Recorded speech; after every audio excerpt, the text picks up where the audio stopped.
Good evening. Thank you so much for being here. My name's Diane Sullivan, and I'm the project manager for the Southwest Eco District for Ncpc.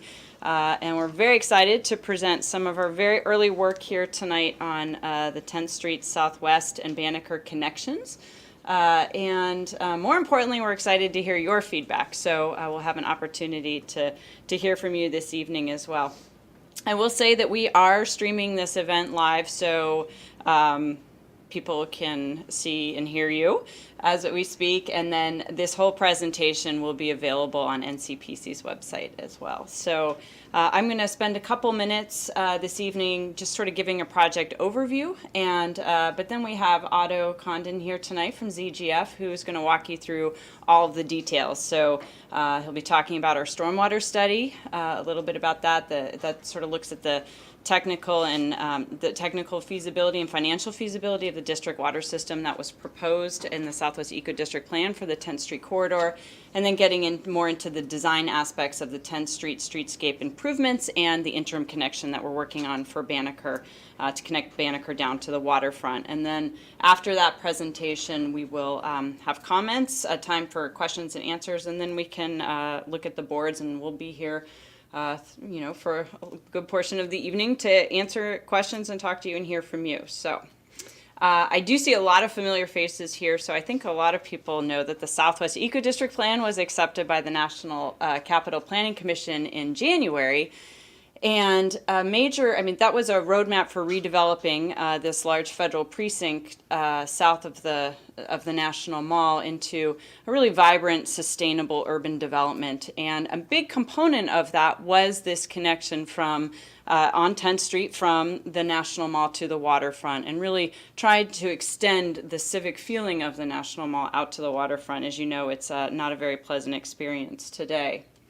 This plan has not sat on the shelf. It has definitely already been used to help inform some of the potential redevelopment that's happening in this area. The General Services Administration, as you may know, is moving forward with looking at potential redevelopment opportunities for a good portion of the eco district, for the Department of Energy building, the FAA buildings, their regional office building. They are modernizing and becoming more efficient, and we're not exactly sure how this is going to play out, but it could mean a big opportunity, especially for 10th Street, which actually is that street that sits in between the yellow block and the white block there. So that's very exciting. And then we're also, there's actually even more than that going on. The Smithsonian has kicked off a year-long master planning process for their buildings along the National Mall. And I bring this up because that will actually look at what happens when you leave the Smithsonian Castle and go through the Haupt Gardens, and it could possibly mean that there's a redesign there. So that's an important, that basically is the beginning of 10th Street out to the waterfront. So we're excited to be working with them, and they'll know a little bit more about their process in the fall. And then the National Park Service, who's been a very important partner in this project, is doing a cultural landscape report for the Banneker Park, and for the Banneker Park area. And the reason I bring that up is that that will start to inform work that we need to do in doing a determination of eligibility for this site and for 10th Street for the National Historic Register. So we are all doing our part here in trying to move improvements to this area forward.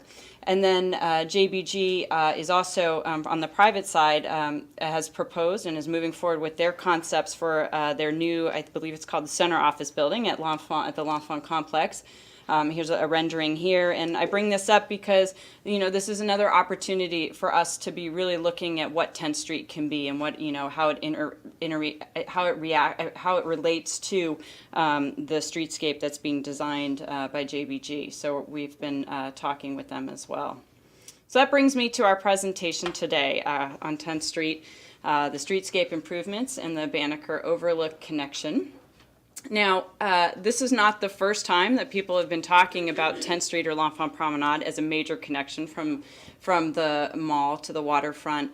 In fact, I want to take this opportunity to acknowledge a lot of the work that's been done over the past several decades, and that includes Arthur Cotton Moore's Maryland Avenue plan, the work that the district has done in their environmental assessment for improvements to L'Enfant Plaza, improvements to the L'Enfant Promenade and the Banneker Park, and the work that the Washington Interdependence Council has done. All of us have really envisioned this as a really vibrant connection. And Ncpc also, throughout our planning work with the Legacy Plan and the Monumental Core Framework Plan, and then finally culminating with the Southwest Eco District Plan, it is very exciting that I think now more than ever we have the opportunity to actually make this happen with all of the redevelopment that's happening in this area. So our project partners, National Park Service, of course, and the District Department of Transportation. We're working very closely with them. And then we've also, since January, been working with our key stakeholders who are our federal and local agencies. And tonight really marks the first time that we're reaching out to the public. Most of the work that we've done to this point is really trying to figure out what's feasible. This is 10th Street is a bridge. It's difficult. We have some constraints. And so we're excited to present that to you and to present what that might mean in terms of the design. And so there's really, if I could sum it up, there's 3 goals for this project. The first is a very simple one, to establish a cross-section dimension for the 10th Street right-of-way to inform the RFP that GSA will likely release in the fall, and to inform other redevelopment that happens on 10th Street. The second is to prepare conceptual designs and identify programming opportunities for phased streetscape improvements. So we're looking at what can you do in the interim before major redevelopment happens. What can we do that's low cost, that actually signals to everybody that this is going to really be an exciting place. And then what are the more long-term visions for this street? And I want to be clear that in terms of implementation, the district does not have funding for this right now. It's not in their budget, but we do and are working very closely with them to look at the opportunities of what is happening in this area to try and leverage those and to be creative about finding funding. So we're doing what we can in that regard. And then with Banneker, we're working on or trying to design a pedestrian connection that links Banneker Overlook with the wharf. And this is part of the approval of P.N. Hoffman's PUD for the wharf project. So this actually is funded. And Otto's going to go into more detail about that. But it's a great opportunity to finally improve that GO path that exists and to really start to draw people from 10th Street down to the waterfront and vice versa. And so here we are. We have a 10th Street, which looks like a runway. It's half a mile long, and in some places it's about 230 feet wide from building face to building face. And it's just, you know what it's like to be on it, especially during the summer. It's unbearable. But we see it as a lot of potential. There's a lot that we can do here. And here is where we landed with the Southwest Eco District Plan. We thanks to a lot of your input and our stakeholder agencies, I think we got a great start on this. But now, again, we are refining this based on a lot of the the redevelopment that will be happening and the constraints of having this be on an actual bridge. And then, of course, Banneker Overlook. We have the dirt pathway, a new intersection coming with the development of the wharf project, and then the existing asphalt path that you can see there. So with that, I'm going to just talk about a little bit about our process and turn it over to Otto, and I'll come back to this again. But here we are tonight with a public meeting, and we're going to be briefing the National Capital Planning Commission and CFA in information presentations in June. So if you didn't get enough tonight, you can come to those presentations as well. We'll be working with our task force over the summer and hope to present conceptual designs to Ncpc and to CFA in the fall.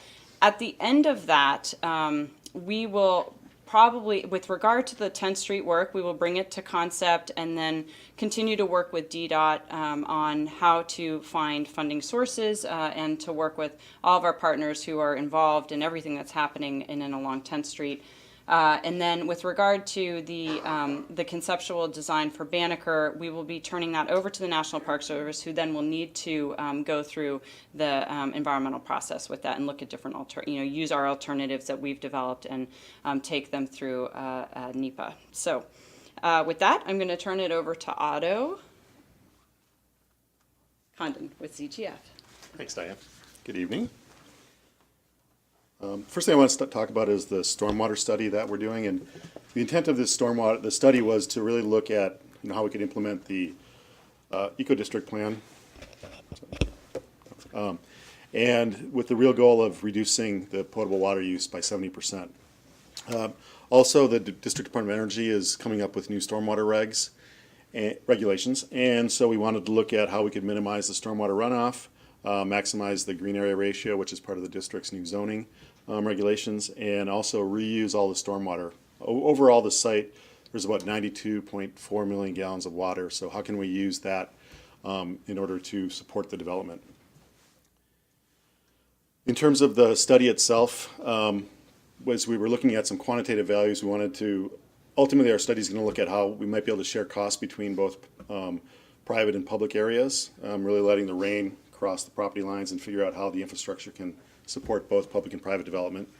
How to minimize fees for the potential stormwater fees from DDOE. DDOE is always also looking at how to generate stormwater credits. If you basically take more responsibility for the stormwater, it can generate a credit system, which can also then be used to offset some of the capital investments. Those are the sort of quantitative aspects. We want to look at the qualitative aspects. How can working with the stormwater really increase the quality of the space, of the environment, reflect an eco-district, and make it really an identity for the new neighborhood. So this diagram is just really simple. Pretty much all the rainfall that falls on the site sheets off of the site and goes into the Potomac in Anacostia. There's pretty much, it's all paving, so there's not a whole lot of water that's going back into the soils.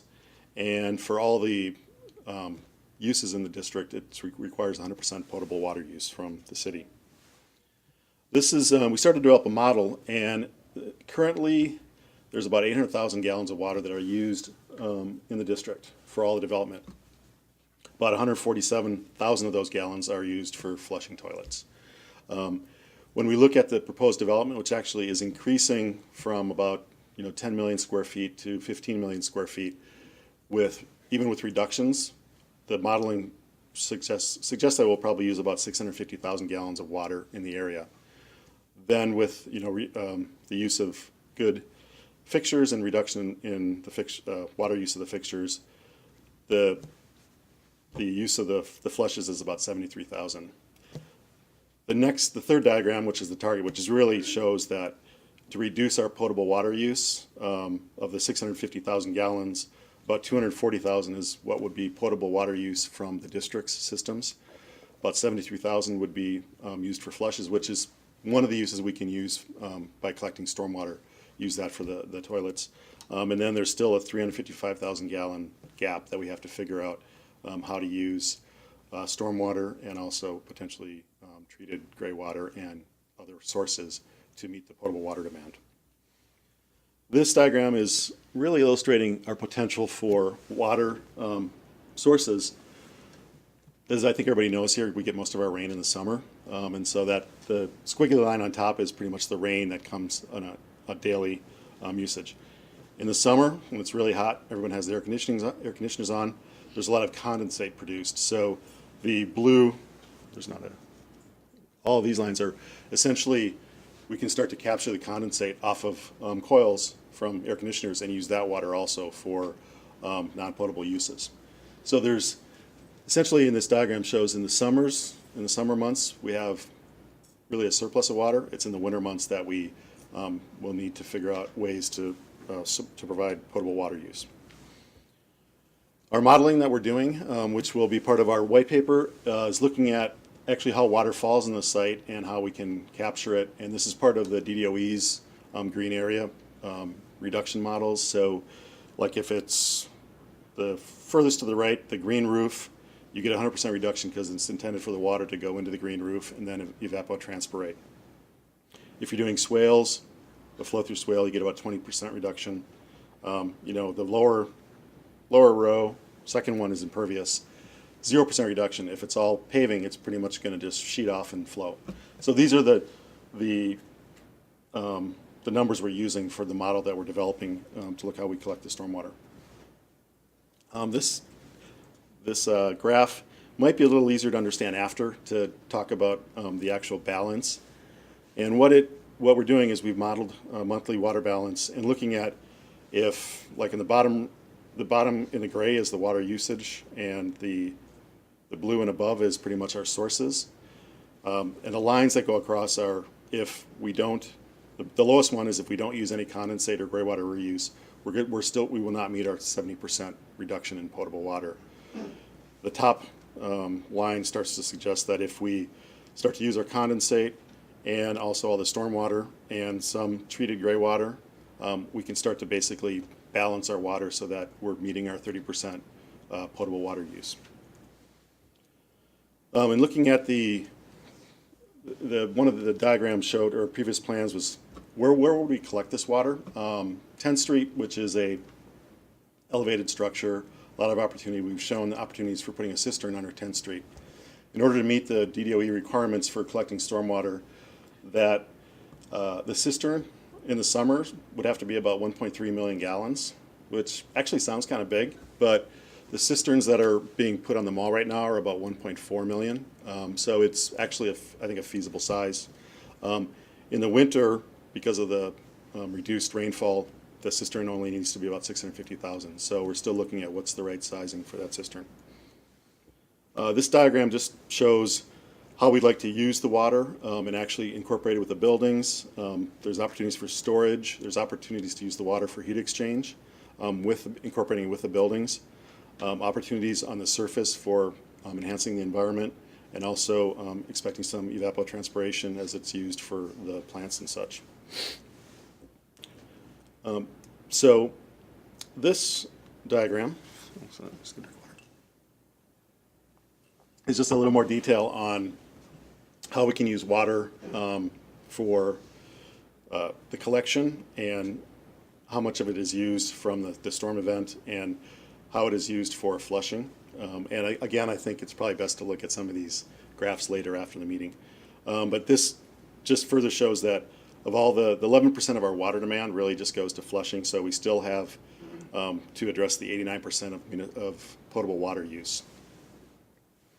And so we're looking for a real tiered structure for how water can be treated or collected and treated.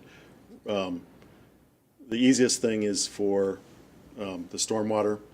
In terms of collecting it, you can pretty much, with some filter and disinfection, you can use that for flushes. The next tier is to use a little bit more filtration and quality control, where you can start to use it for irrigation and washing. And then finally to actually make it potable is that next tier of treatment, which you can then use it for sinks, showers, dishwater, and bathtubs. Now, I want to make it clear, we're only talking about gray water treatment. We're not talking about black water treatment. All the black water would be going down to Blue Plains. And in terms of the sequence of these treatments, like this one, which is showing treating gray water to get to the sink and shower and dishwasher use, there are cities in like New Mexico, Texas, that are actually doing this at a city scale. So it's feasible, but we're still looking at at what point does it start to make economic sense. So in order to, this is further just showing how to close the gap that in terms of the treatment that where we can collect the water both in the winter and the summer, and to store it, and how to meet the 30% target. So, I mean, in summary, and we're still in the first part of the study and plan to do a more detailed analysis, and we'll be incorporating that as part of the design to really look at how there's the quantitative and qualitative aspect. But we do think that it confirms the original study that we can use stormwater and use other water sources to actually meet the gap and meet our 70% reduction in potable water use.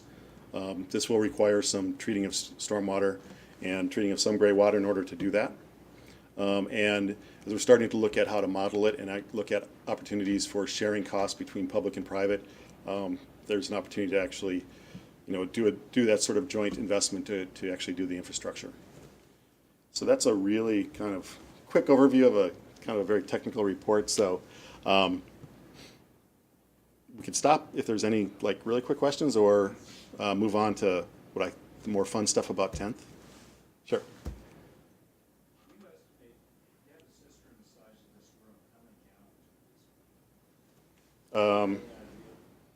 Actually, just a minute. So a 1.3 million gallon cistern is about 20 feet high by 20 feet wide and about 400 feet long. So this room's probably about 30 feet, 10, so that's about 20 by 20. It's probably about, I don't know, what is that, 50 feet? So that's about 8 of these rooms. So. Thank you. How many other federal buildings are sort of in that area that could tap into a sort of gray water filtered system that would make it more, you know, would build the scale so it would make more economic sense? Well, so the study area includes Department of Energy, Forest, or the FAA, GSA, HUD, Department of Education, and the Postal Service. One of the things we're actually looking at in terms of meeting the sort of gap was, is there water outside the district that could actually be collected, you know, west of 14th, east to the neighborhoods? And I think, you know, throughout this process, I mean, the boundaries have been defined more, I would say, by property versus, you know, we've looked at our modeling in terms of defining it by a watershed. Right. And I think the eco-district can be more extroverted, and so we actually did model, like, can we capture water from the mall or from Constitution Ave? There are issues if you capture it from a road, then you have to treat it differently than if you capture it from a roof. So I think, and DDOE was very interested in looking at, you know, that exact thing. Can you be extroverted and solve problems of overflow somewhere else? And so I think there's still that opportunity, and that's part of our, part of the understanding a little bit better where that water could come from. Yeah, I mean, USDA has ginormous complex. Yeah. So. I mean, ultimately, and in terms of these type of systems, the more subscribers you get, the more economically feasible it gets. You know, hopefully, the study will show that it's feasible at this scale, and that people will see the economic benefit and start to want to subscribe to it, and that'll just help it grow. And even when we look at the development of the models, it's kind of thought of as it's not a, you know, one shot. It's got to be tiered and able to grow.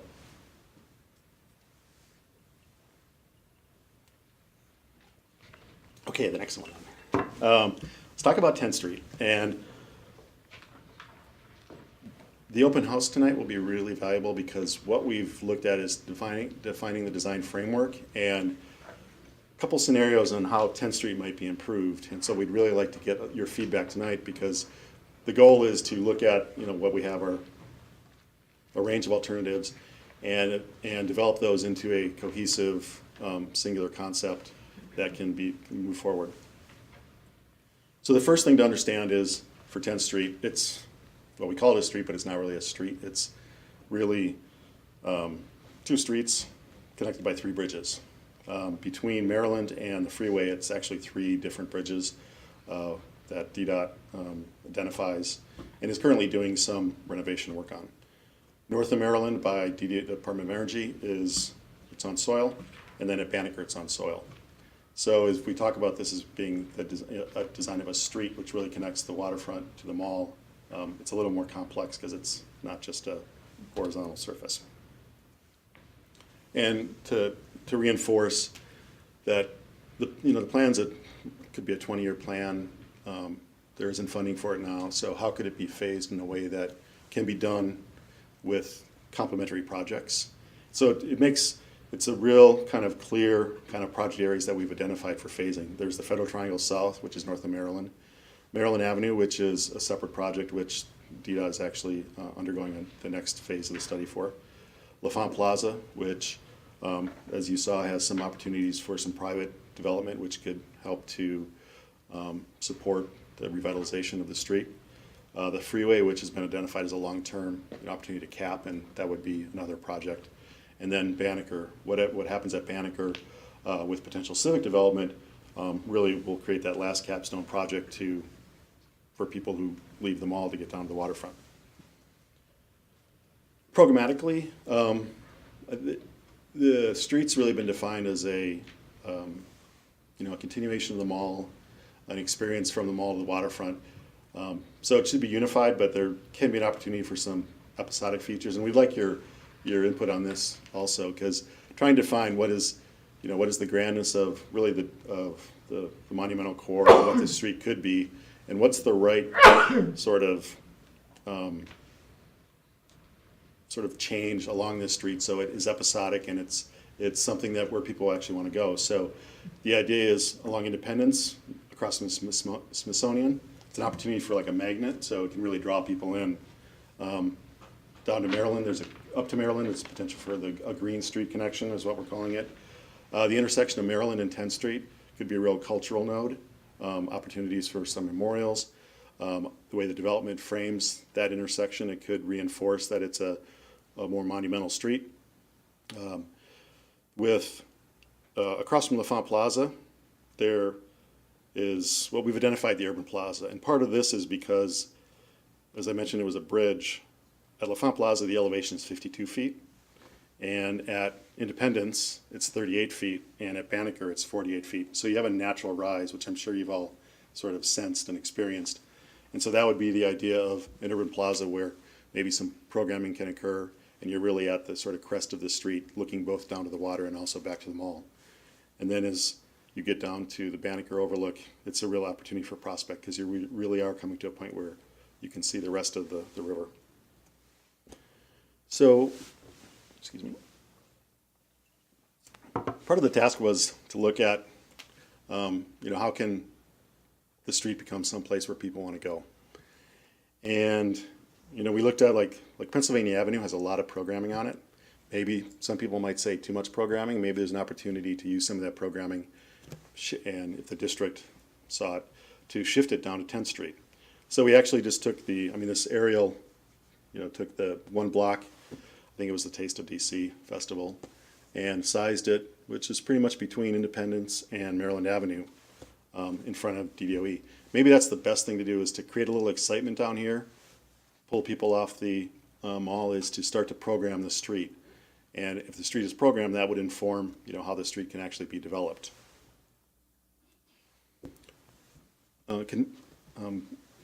Concurrent with some programming of festivals, there's opportunities for doing things like temporary urbanism. The actual two images to the left are something that was done up on the 14th Street Plaza that the Office of Planning did a strategic plan, and then they brought in an artist to help to build some street furniture, do some street painting to create a plaza, and really start to create some activity and ownership, and the community residents really got engaged.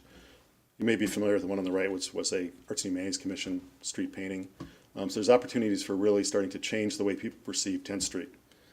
There's also ways to do things with the parklet movement, which is the lower left, which is essentially larger planners, and really start to link the furnishings and potential lighting in order with the festivities to just change the perception of 10th.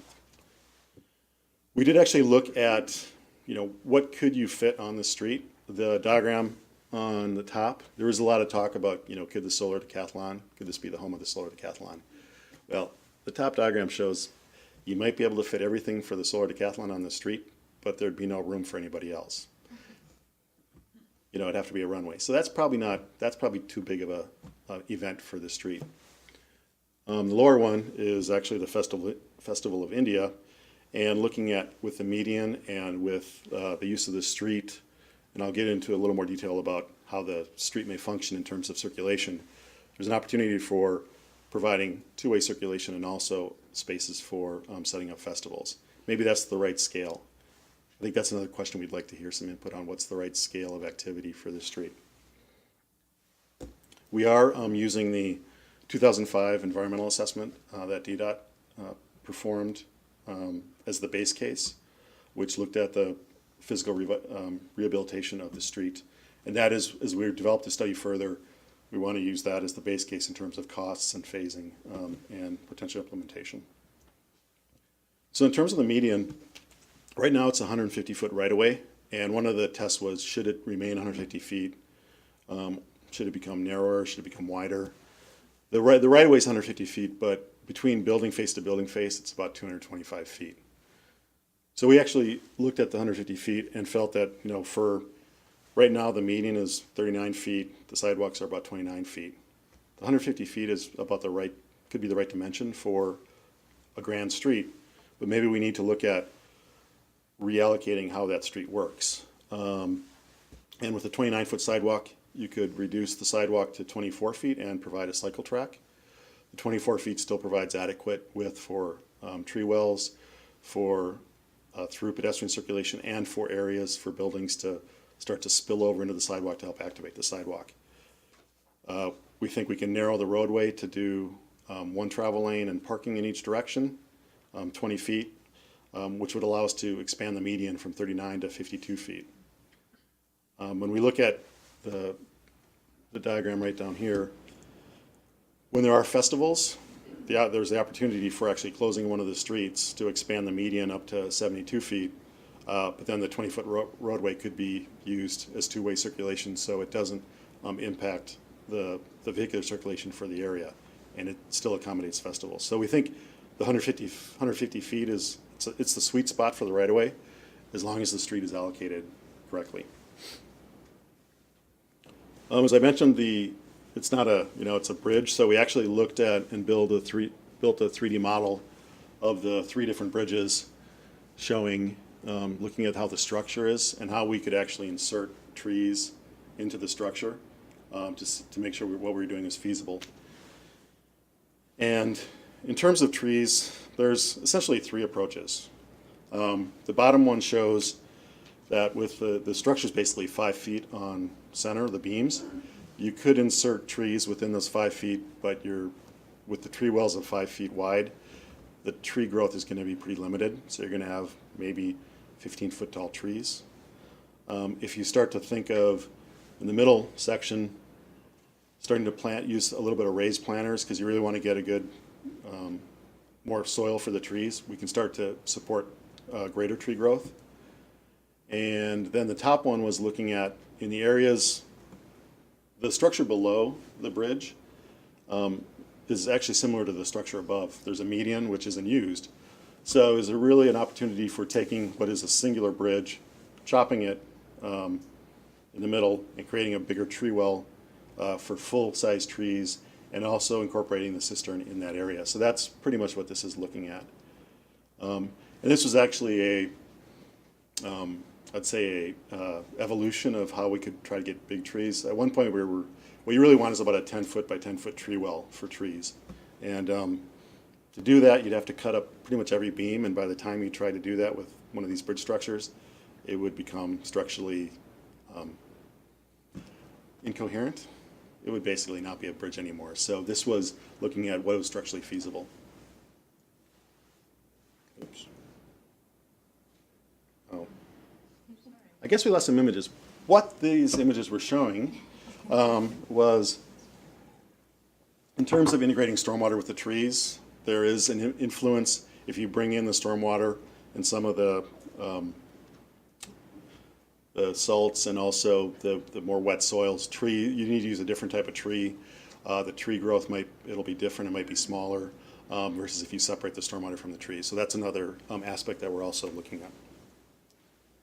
So I want to go over quickly the sort of diagrammatic alternatives, that's how we're calling them. And it's really looking, I think the best way to describe it is, if you have sort of the bridge structure, would the design be more hardscape biased, or emphasis on hardscape, where the trees would be flush with the pavement?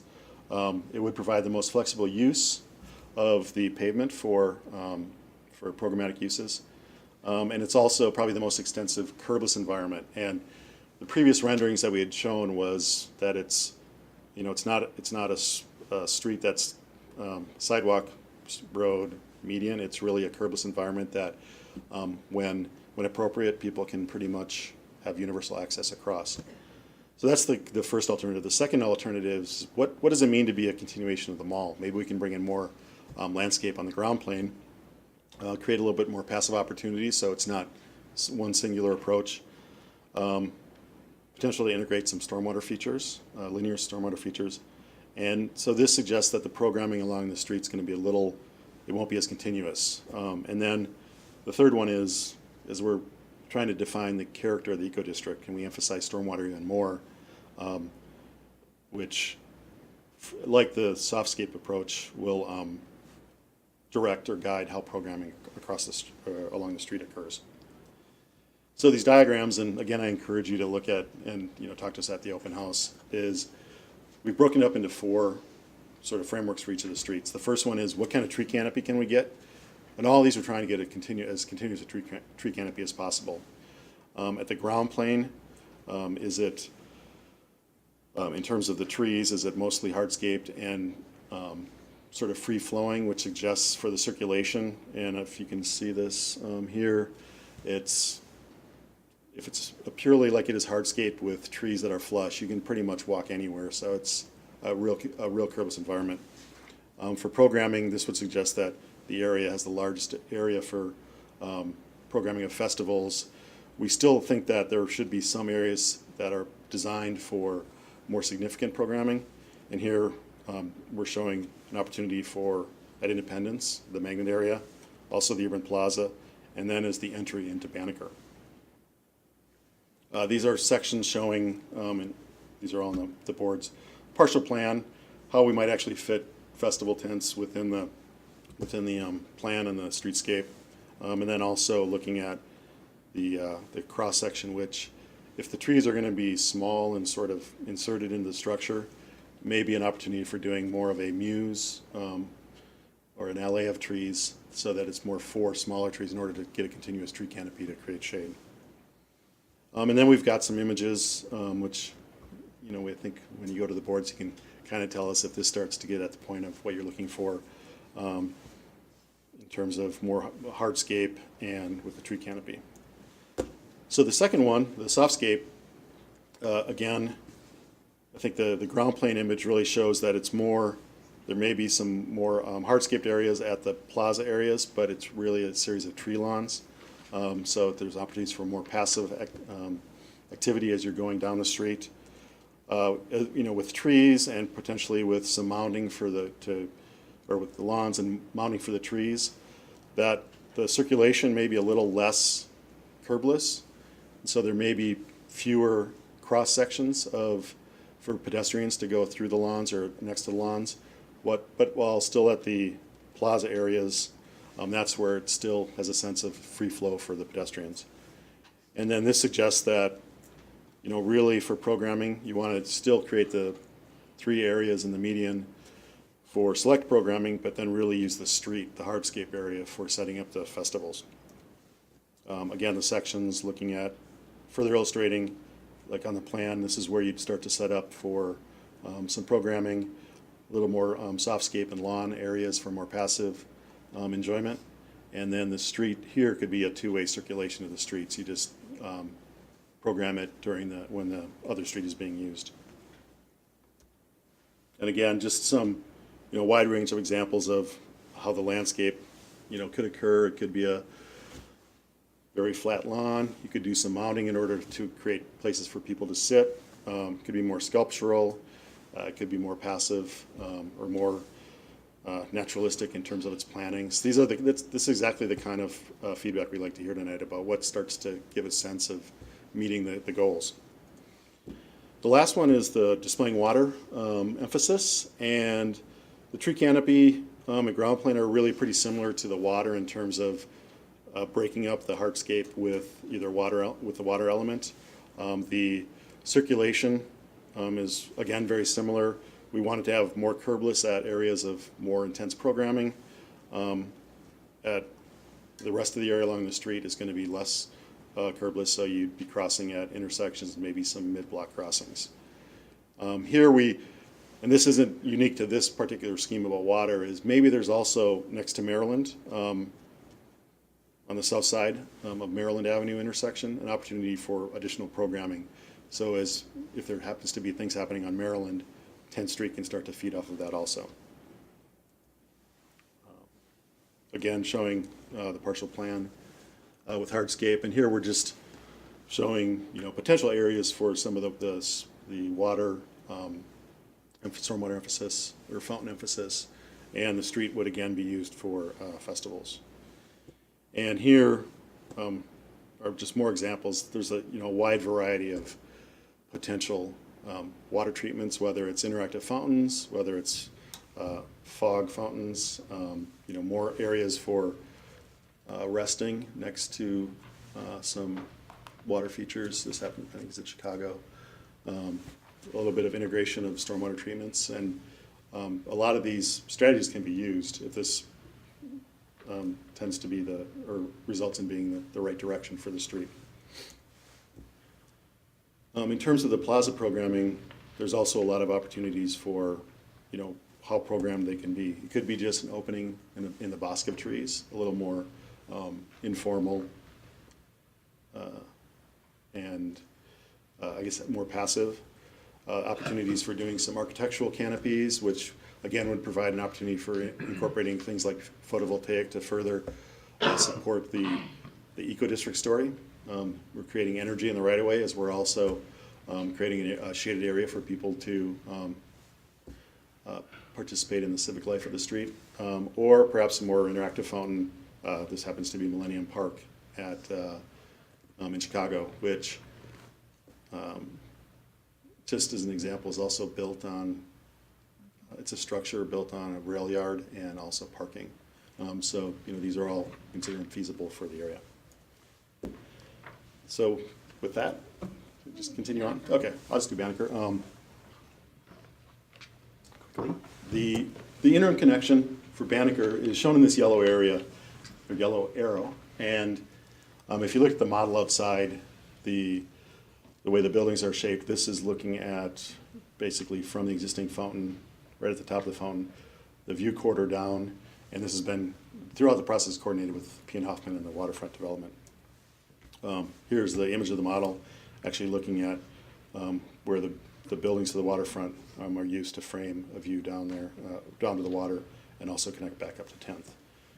So as we started to look at this study, we wanted to look at what the potential phasing was in terms of developing that connection from essentially Main up to 10th Street. We discussed, the universal experience in terms of accommodating both, if it's stairs, also if it accommodates a ramp so that it's ADA accessible. And then also to really make that connection in the interim until the whole street becomes developed, there needs to be development of wayfinding so people know that if they're coming down 10th that they can get down to the waterfront as the area is developed. So as Diane mentioned, this is actually one of the PU, the planning and development drawings from P. and Hoffman in the waterfront, and temporary stairs were identified as part of that agreement, coming off of Banneker down to the waterfront area. This diagram actually shows in beige the building footprints, which are just identified as part of the eco-district plan. The stairs right here, where the arrows are, what are really placeholders in the southwest waterfront. And then between this area right here is it's the 100-foot view corridor going from the fountain area, see that, from the fountain area down to the opening between the two buildings in the waterfront. And from a grade point of view, the main avenue is at about 12-foot elevation. The edge of the service road that goes around the fountain is at 36 feet, and the fountain area is at about 48 feet. So as part of the study, we wanted to look at how can you go from 12 feet up to the 36 feet in order to make this connection. We weren't looking at this point at what to do with the road, but really how do you get from here up to here. This shows essentially what the view corridor is right now. I think you all know the sort of trees and kind of rocks that are against the edge. This is if you're up on 10th Street looking down. In the red, that would be coming down the median. You want to basically come across, and where the white dots are, that's where the view corridor is. Looking at the view corridor from, if you're actually on the service road, this would be coming, the red arrow shows the path using the sidewalk, and looking at where the view corridor might be in the future. So we actually started with some geometric test fits. And these are not architecture or design, really. It's really just what can you fit in the corridor. And we looked at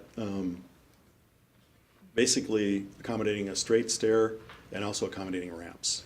What the study really showed was, you can do you could do all the, if you're doing it in one phase to go from Main up to the fountain area, you could actually do it with grades. But to go from Main to the roadway, it's a lot more constrained because the length between Main and the fountain is about 80 feet. The roadway takes about half of that, 40 feet, but you're going up 24 feet the first and then only 12 feet the second. So geometrically, it's a little tough to fit. So these studies kind of showed different alternatives to where you might put the stairs, how the ramps might happen, and can we fit it all within that 100-foot, or does it work better if maybe the stairs are within that 100-foot and the ramp starts to be either left or to the left, outside the view corridor. So this is where we're still studying to see what's the right approach in terms of what's the right investment. The idea is that the waterfronts, can be a partner in building the first temporary stairs. Maybe we can get that, coordinate to get that first leg from Main up to the roadway done as part of really establishing a temporary improvement, but it starts to suggest what the long-term connection might be. This is really just a perspective diagram thinking about if you're up at the fountain and you're coming down, depending on if, the stairs, if they're switched back or if they zigzag back and forth, that it shouldn't be just a straight shot, or if it's either a straight shot, which really frames the view. If it's angular in approach, maybe there's opportunities for creating smaller landings so people can actually stop and actually look down the view corridor, see the waterfront, and it's more of an experience than just trying to be, like right now it's kind of a donkey path up the hill. We'd also like some input on, what the materials might be. Not as much the materials, but the character. And here are just 4 simple pictures. Should it be more monumental, more traditional, federal, might be the way to describe it. There's an opportunity for a little more contemporary in terms of materiality. Is it more naturalistic, or is it more sort of district approach? And if in all these are just images. It would be good if when you go to the boards to, if you give us a sense of what you think feels right, also expand on what that means, not just the word, so that we can start to build on that as we start to look at the design. It'd be great too, as we're looking at the stairs, how do we integrate stormwater treatment going down the slope and also the potential for green walls. So again, it further reinforces what the eco-district is. And in terms of wayfinding and signage, there's an opportunity for treating the horizontal surfaces, whether it's in the paving with signage, whether some of the buildings and some of the existing structures start to suggest, how you get to the Smithsonian or how you get to the Metro. There can be interpretive signage. There's already some interpretive signage there. Can that be expanded upon to further tell the story of what the neighborhood, what it's been, what it is, where it can be, and all the fixtures can also, maybe they have a role too. These happen to be 2. One incorporates photovoltaics and is LED lighting. The other one is actually a small wind turbine. Maybe it's an opportunity for creating some, further energy to just further identify this as an eco-district. So with that, I guess we're going to have a little discussion. So I'll leave these questions up, and I think we can just open it up for questions.